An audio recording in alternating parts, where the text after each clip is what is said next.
வேர்சனான ஒரு இன்கிரீடியன்ட் அப்படின்னா sugar. Actually இல்ல, சுகரை விட ஒரு வேர்சனான இன்கிரீடியன்ட் இருக்கு, தட் இஸ் மால்டோடெக்ஸ்ட்ரின். ஸோ இது ஒரு ஃபுட்டோட டெக்ஸ்சர் இம்ப்ரூவ் பண்றதுக்கு, ஃபிளேவர், ஷெல்ஃப் லைஃப இன்க்ரீஸ் பண்றதுக்கு யூஸ் பண்ற ingredient. Corn, wheat, rice and பொட்டேட்டோல இருந்து கிடைக்கக்கூடிய ஒரு starch powder.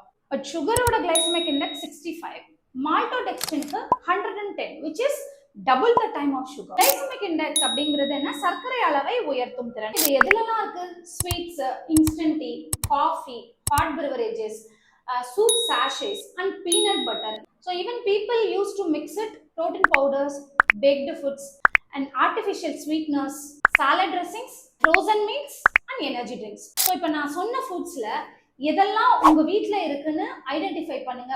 Please throw it away. Insulin spike and cut related issues, liver related diseases, இது எல்லாமே இதனால தான் வருது. உங்களோட ஹெல்த்தை ப்ரையாரிட்டைஸ் பண்ணுங்க அண்ட் ப்ராசஸ்ட், அல்ட்ரா ப்ராசஸ் மாதிரியான ஃபுட்ஸை ப்ளீஸ் கட் டவுன் பண்ணுங்க.